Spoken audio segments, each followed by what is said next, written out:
everybody, so we've got Chapter 8 of Part 2 of 1984. They had done it. They had done it at last. The room they were standing in was long-shaped and softly lit. The telescreen was dimmed to a low murmur. The richness of the dark blue carpet gave one the impression of treading on velvet. At the far end of the room, O'Brien was sitting at a table under a green-shaded lamp. With a mass of papers on either side of him, he had not bothered to look up when the servant showed Julia and Winston in. Winston's heart was thumping so hard that he doubted whether he would be able to speak. They had done it. They had done it at last, was all he could think. It had been a rash act to come here at all, and sheer folly to arrive together, though it was true that they had come by different routes and only met on O'Brien's doorstep, but merely to walk into such a place needed an effort of the nerve. It was only on very rare occasions that one saw inside the dwelling places of the inner party, or even penetrated into the quarter of the town where they lived. The whole atmosphere of the huge block of flats, the richness and spaciousness of everything, the unfamiliar smells of good food and good tobacco, the silent and incredibly rapid lifts sliding up and down, the white-jacketed servants hurrying to and fro, everything was intimidating. Although he had a good pretext for coming here, he was haunted at every step by the fear that a black uniformed guard would suddenly appear from round the corner and demand his papers and order him to get out. O'Brien's servants, however, had admitted the two of them without demur. He was a small, dark-haired man in a white jacket, with a diamond-shaped, completely expressionless face, which might have been that of a Chinese. The passage down which he led them was softly carpeted, with what cream-papered walls and white wainscoting, all exquisitely clean. That, too, was intimidating. Winston could not remember ever to have seen a passageway whose walls were not grimy from the contact of human bodies. O'Brien had a slip of paper between his fingers and seemed to be studying it intently. His heavy face, bent down so that one could see the line of the nose, looked both formidable and intelligent.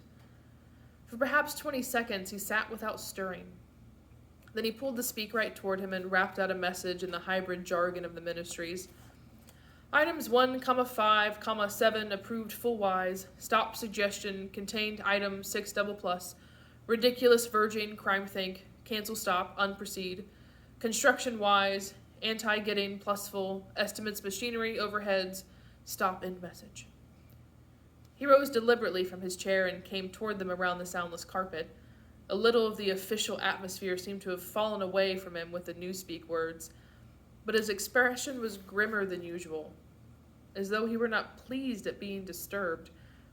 The terror that Winston already felt was suddenly shot through by a streak of ordinary embarrassment. It seemed to him quite possible that he had simply made a stupid mistake. For what evidence had he in reality that O'Brien was any kind of political conspirator? Nothing but a flash of the eyes and a single equivocal remark. Beyond that, only his secret imaginings, founded on a dream. He could not even fall back on the pretense that he had come to borrow the dictionary, because in that case Julia's presence was impossible to explain. As O'Brien passed the telescreen, a thought seemed to strike him. He stopped, turned aside, and pressed a switch on the wall. There was a sharp snap. The voice had stopped. Julia uttered a tiny sound, a sort of squeak of surprise. Even in the midst of his panic, Winston was too much taken aback to be able to hold his tongue. "You can turn it off?" he said. "Yes," said O'Brien, "we can turn it off. We have that privilege." He was opposite them now. His solid form towered over the pair of them, and the expression on his face was still indecipherable. He was waiting, somewhat sternly, for Winston to speak, but about what? Even now it was quite conceivable that he was simply a busy man wondering irritably why he had been interrupted. Nobody spoke. After the stopping of the telescreen, the room seemed deadly silent. The seconds marched past, enormous. With difficulty, Winston continued to keep his eyes fixed on O'Brien's. Then suddenly the grim face broke down into what might have been the beginnings of a smile. With his characteristic gesture, O'Brien resettled his spectacles on his nose. "Shall I say it, or will you?" he said. I will say it, said Winston promptly. That thing is really turned off. Yes, everything is turned off. We are alone. We have come here because... He paused, realizing for the first time the vagueness of his own motives. Since he did not in fact know what kind of help he expected from O'Brien, it was not easy to say why he had come here. He went on, conscious that what he was saying must sound both feeble and pretentious. We believe that there's some kind of conspiracy, some kind of secret organization working against the party, and that you're involved in it. We want to join in and work for it. We are enemies of the party. We disbelieve in the principles of Ingsoc. We are thought criminals. We are also adulterers. I tell you this because we want to put ourselves at your mercy. If you want us to incriminate ourselves in any other way, we are ready. He stopped and glanced over his shoulder with the feeling that the door had opened. Sure enough, the little yellow-faced servant had come in without knocking. Winston saw that he was carrying a tray with a decanter and glasses. Martin is one of us, said O'Brien impassively. Bring the drinks over here, Martin. Put them on the round table. Have we enough chairs? Then we may as well sit down and talk in comfort. Bring a chair for yourself, Martin. This is business. You can stop being a servant for the next 10 minutes. The little man sat down quite at ease, and yet still with a servant-like air, the air of a valet enjoying a privilege. Winston regarded him out of the corner of his eye. It struck him that this whole man's life was playing a part, and that he had felt it to be dangerous to drop his assumed personality even for a moment. O'Brien took the decanter by the neck and filled up the glasses with a dark red liquid. It aroused in Winston dim memories of something seen long ago on a wall or a hoarding, a vast bottle composed of electric lights which seemed to move up and down and pour its contents into a glass. Seen from the top, the stuff looked almost black, but in the decanter it gleamed like a ruby. It had a sour, sweet smell. He saw Julia pick up her glass and sniff at it with frank curiosity. It is called wine, said O'Brien with a faint smile. You will have read about it in books, no doubt. Not much of it gets to the outer party, I'm afraid. His face grew solemn again, and he raised his glass. I think it is fitting that we should begin by drinking a health. To our leader, to Emmanuel Goldstein. Winston took up his glass with a certain eagerness. Wine was a thing he had read and dreamed about, like the glass paperweight or Mr. Charrington's half-remembered rhymes. It belonged to the vanished romantic past, the olden times, as he liked to call it in his secret thoughts. For some reason, he had always thought of wine as having an intensely sweet taste, like that of blackberry jam, and an immediate intoxicating effect. Actually, when he came to swallow it, the stuff was distinctly disappointing. The truth was that after years of gin drinking, he could barely taste it. He set down the empty glass. Then there is such a person as Goldstein? He said. Yes, there is such a person, and he is alive. Where, I do not know. And the conspiracy, the organization, is it real? It is not simply an invention of the thought police? No, it is real. The Brotherhood, we call it. You'll never learn much more about the Brotherhood than that it exists and that you belong to it. I will come back to that presently. He looked at his wristwatch.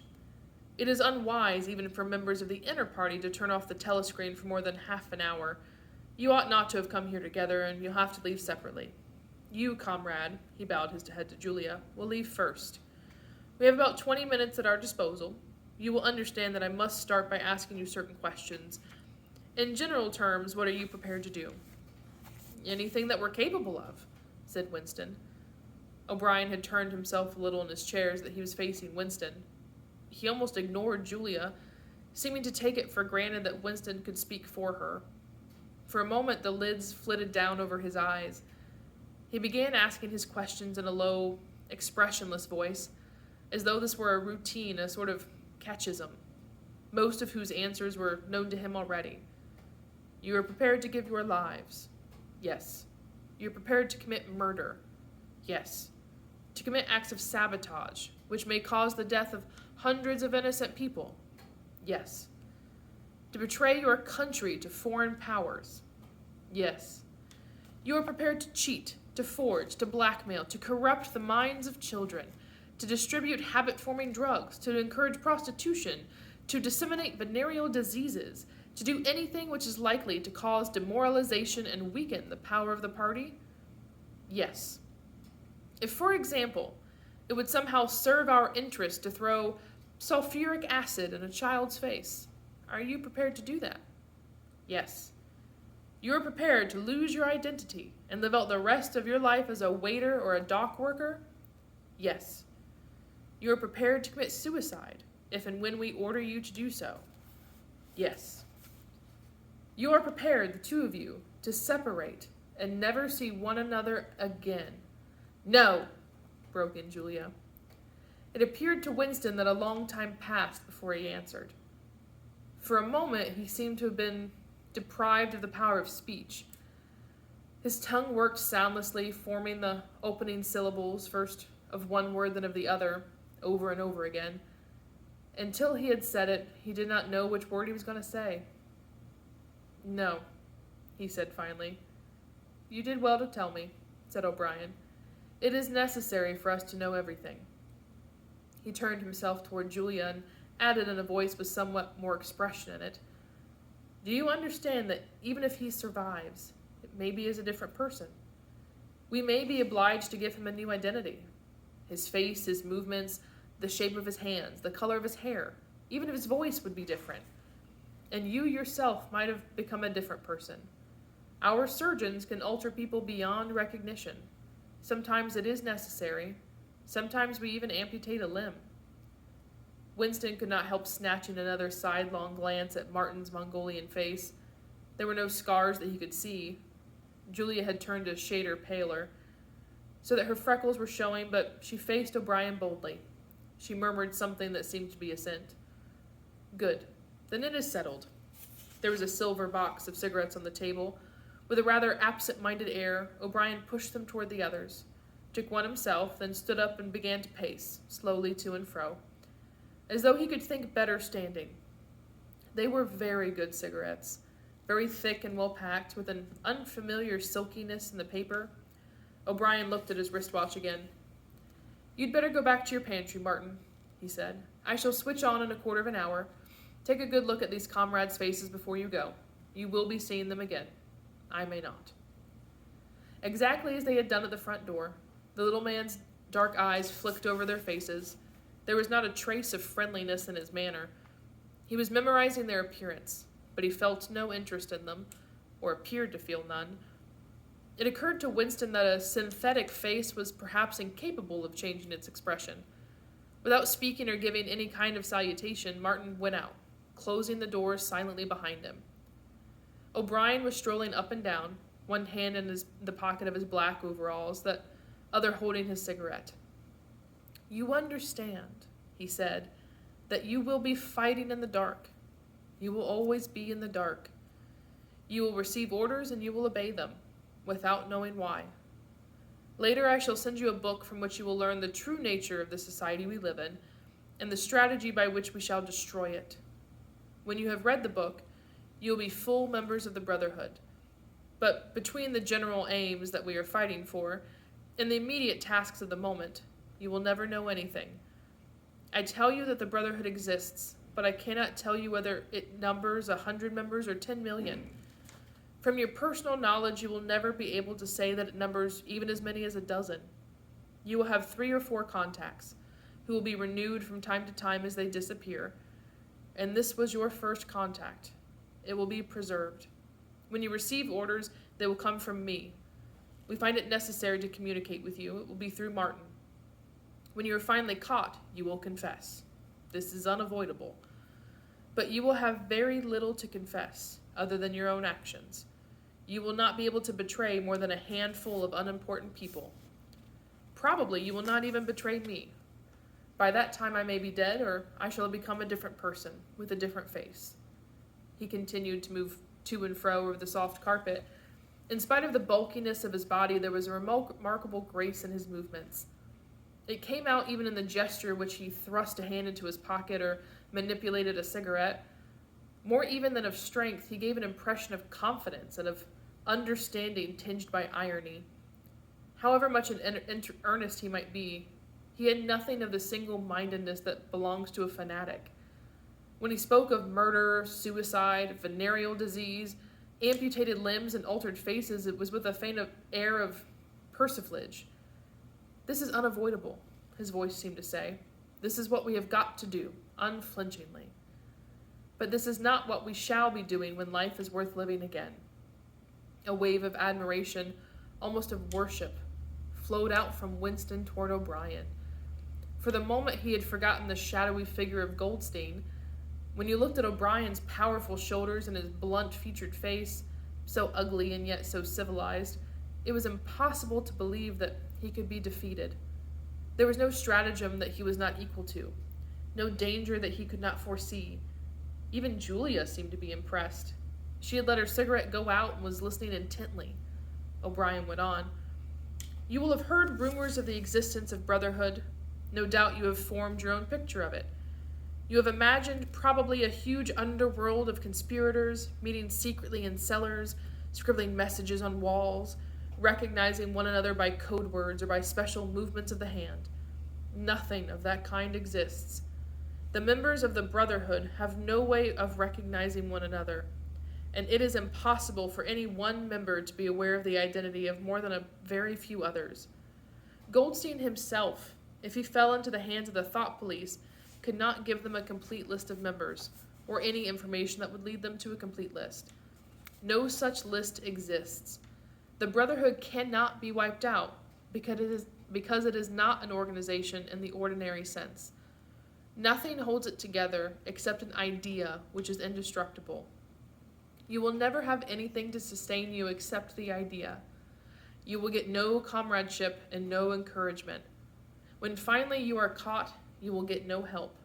We never help our members. At most, when it is absolutely necessary that someone should be silenced, we are occasionally able to smuggle a razor blade into a prisoner's cell. You will have to get used to living without results and without hope. You will work for a while, you will be caught.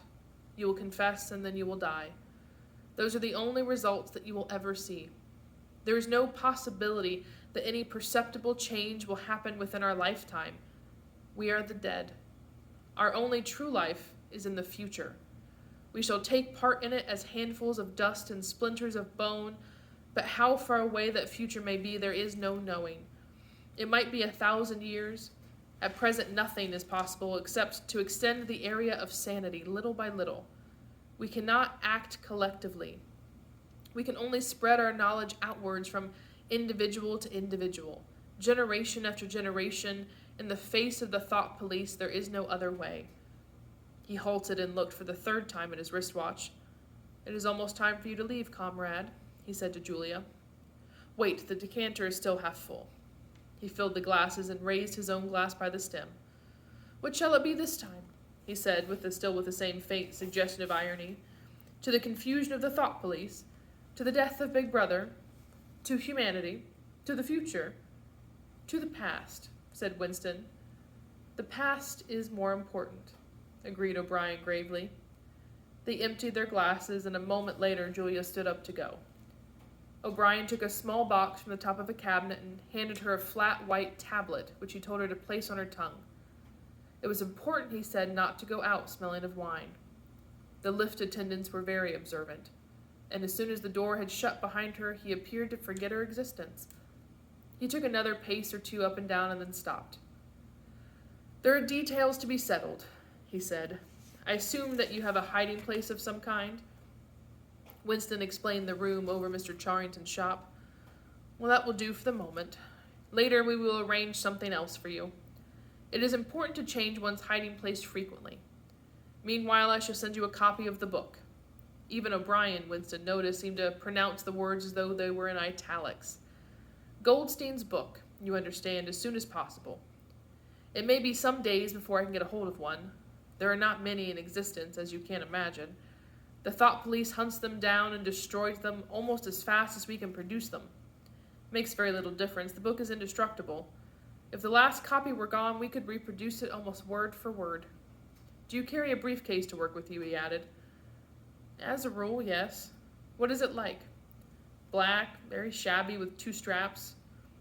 Black, 2 straps, shabby. Good. One day in the fairly near future, I cannot give a date. One of the messages among your morning's work will contain a misprinted word, and you will have to ask for a repeat. On the following day, you will have to go to work without your briefcase. At some time during the day, in the street, a man will touch you on the arm and say, "I think you've dropped your briefcase." The one he gives you will contain a copy of Goldstein's book. You will return it within 14 days. They were silent for a moment. "There are a couple of minutes before you need to go," said O'Brien. "We shall meet again. If we do meet again," Winston looked up at him.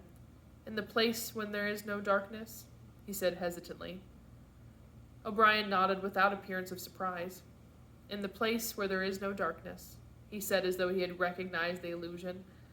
"And in the meantime, is there anything that you wish to say before you leave? Any message, any question?" Winston thought. There did not seem to be any further question that he wanted to ask. Still less did he feel any impulse to utter high-sounding generalities. Instead of anything directly connected with O'Brien or the Brotherhood, there came into his mind a sort of composite picture of the dark bedroom where his mother had spent her last days, and the little room over Mr. Charrington's shop, and the glass paperweight and the steel engraving in its rosewood frame. Almost at random, he said, "Do you ever happen to hear an old rhyme that begins, 'Oranges and lemons say the bells of St. Clemens'?" Again O'Brien nodded. With a sort of grave courtesy, he completed the stanza. "Oranges and lemons, say the bells of St. Clemens. You owe me 3 farthings, says the bells of St. Martin's. When will you pay me, says the bells of Old Bailey. When I grow rich, says the bells of Shoreditch." "You knew the last line," said Winston. "Yes, I knew the last line. And now I'm afraid it is time for you to go. But wait. If you had better let me give you one of these tablets." As Winston stood up, O'Brien held out a hand. His powerful grip crushed the bones of Winston's palm. At the door, Winston looked back, but O'Brien seemed already to be in process of putting him out of mind. He was waiting with his hand on the switch that controlled the telescreen. Beyond him, Winston could see the writing table with its green shaded lamp and the speakwrite, and the wire baskets deep laden with papers. The incident was closed. Within 30 seconds, it occurred to him, O'Brien would be back at his interrupted and important work on behalf of the party. Okay, so super important chapter. So we have O'Brien. So make sure you take a moment to create a characterization of O'Brien, who he is, what more have we discovered about him, what kind of guy is he, and how do you feel about this offer of the Brotherhood within him? How is the Brotherhood working, and what is our narrator Winston getting himself into here? So once you finish with that, make sure your journal's all updated. And so then once you've finished all 8 of these chapters in part 2, we're going to quiz over the next set and then get ready for our next set of chapters to read. So have a wonderful day.